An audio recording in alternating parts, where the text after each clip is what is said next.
The 2025 All-Star Weekend was full of events, full of headlines. None bigger than Draymond Green's declaration that the Warriors will win the NBA championship in 2025. Now, also, he did reveal that he had been offered the head coaching job with the Golden State Warriors once he retired. So there is a lot to unpack here. But let's start with his declaration about a championship. The Golden State Warriors, for those fans out there who are like, yeah, Draymond, yeah, you're 10th in the West. Let's pump the brakes. You are holding on for dear life right now. I love Jimmy Butler. I thought the acquisition was the right acquisition for this team in terms of fit. Jimmy Butler's an overall player. He doesn't need to dominate the basketball. He's able to score, defend, play make. He does all the scrappy things you need, and he can still have a 30-point game for you on limited jump shots taken. Now, my issue with this declaration by Draymond Green is, who are you beating in the West to get there? Are you better than Oklahoma City? Are you better than the Denver Nuggets? Did you forget, if you just go south to Los Angeles, the Lakers have Luka Doncic now. Now, maybe if you get a young Houston Rockets team, okay. Maybe you get a Spurs, okay.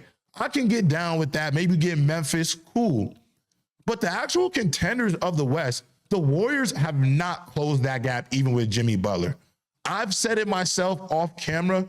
In order for the Warriors to be a complete team, is they need a supernova scorer off the bench. And I'm not trying to bring up Jordan Poole, but the fit of Jordan Poole for that Warriors system was perfect. You had a guy who could come off the bench, who can get a bucket from anywhere, an absolute microwave. During the trade deadline, I was hoping that the Warriors would not only bring in a Jimmy Butler, but make a trade for a guy like Cam Thomas, who doesn't need plays to be called to find a way to get a bucket. And when they get going, they can be an absolute supernova for how hot they can get. Now, is Draymond Green foolish or crazy or out of his mind? No, as a former athlete, athletes have to be delusionally confident, because that's the only way you're going to get to wherever you want to get to. It is hard to win in any professional sport. So I love the fact that Draymond Green is setting expectations for his team. However, logistically, I just can't see a world where the Golden State Warriors find themselves in the finals by the end of the season. I don't know if they're getting out of the second round. They're going to potentially be a play-in team. And I think for Draymond to declare that they're going to a finals and winning it, there were so many holes for this team before they traded for Jimmy Butler. There were so many question marks that it'll be really hard for me to see them going out there this year and hoisting that trophy. Now, in terms of him becoming the head coach of the Golden State Warriors in the future, I think it's a phenomenal move for the organization. I think Draymond is actually one of the best basketball minds the sport has to offer. He's played at every level, from, a 3-year college starter, 4-year college starter. He's played in the Olympics, All-Star games, championships.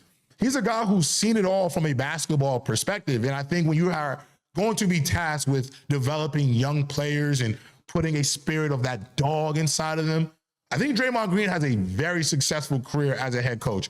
He is going to put the battery in a lot of guys' backs. And I do feel like he's the type of player that's going to be able to make that transition because of his obsession with the game of basketball. We've seen JJ Redick and his high IQ translate very well to the NBA level.